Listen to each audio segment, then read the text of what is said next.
હોળી, જેને રંગોનો તહેવાર પણ કહેવામાં આવે છે, તે હિન્દુ તહેવાર છે. આ તહેવારનો પ્રથમ દિવસ હોળી અને બીજો દિવસ ધૂળેટી તરીકે ઓળખાય છે. હોળી ફાગણ માસની હોળી, જેને રંગોનો તહેવાર પણ કહેવામાં આવે છે, તે હિન્દુ તહેવાર છે. આ તહેવારનો પ્રથમ દિવસ હોળી અને બીજો દિવસ ધૂળેટી તરીકે ઓળખાય છે. હોળી ફાગણ માસની પૂનમના દિવસે મનાવવામાં આવે છે. આ દિવસે સાંજે ગામના પાદર કે મુખ્ય ચોક જેવા સ્થાન પર છાણા, લાકડાની હોળી ખડકવામાં આવે છે. ત્યારબાદ બધા લોકો ત્યાં વાજતે ગાજતે એકઠા થાય છે અને હોળી પ્રગટાવવામાં આવે છે. લોકો તેની પ્રદક્ષિણા કરે છે તેમજ શ્રીફળ વગેરે પવિત્ર મનાતી વસ્તુઓથી તેમનું પૂજન કરે છે. જો કે ભારતમાં વિવિધ પ્રાંતો અને સમુદાયોમાં હોળીની ઉજવણીની અલગ અલગ રીતો હોય છે, પરંતુ દરેકની ભાવના એક જ હોય છે.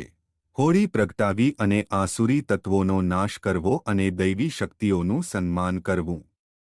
હિન્દુ ધર્મમાં આને લગતી હોળિકા અને પ્રહલાદની કથા બહુ જાણીતી છે.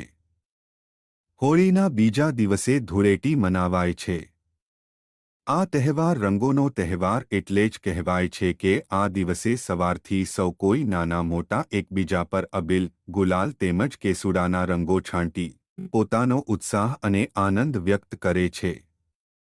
જો કે હવેના સમયમાં ક્યાંક ક્યાંક રાસાયણિક રંગોનો ઉપયોગ પણ કરાય છે, જેનો ઉપયોગ બને તેટલો ટાળવો હિતાવહ છે. હોળી સાથે પૌરાણિક કથાઓ સંકળાયેલી છે.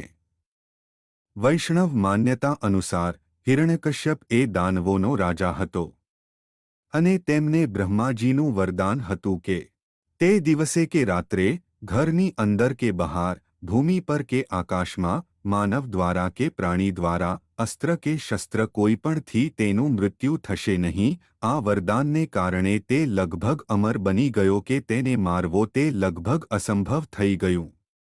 આથી તે અભિમાની અને અત્યાચારી બની ગયો તથા સ્વર્ગ અને પૃથ્વી પર બધે જ હાહાકાર મચાવી દીધો. તેણે પ્રહલાદને મારવા માટે પણ કંઈ કેટલા ઉપાય કર્યા, પરંતુ ઈશ્વર કૃપાથી તે દરેક નિષ્ફળ રહ્યા. અંતે પ્રહલાદને મારવાના ઉદ્દેશથી હિરણ્યકશ્યપે પ્રહલાદને પોતાની બહેન હોળિકાના ખોળામાં બેસી અગ્નિપરીક્ષા આપવાનો આદેશ આપ્યો. હોળિકા, કે જેની પાસે એક એવી ઓઢણી કે જે તેને ધારણ કરે તેનાથી અગ્નિ પણ બાળી શકે નહીં. પ્રહલાદે પિતાની આજ્ઞાનું પાલન કર્યું અને વિષ્ણુને પોતાનો જીવ બચાવવા માટે પ્રાર્થના કરી.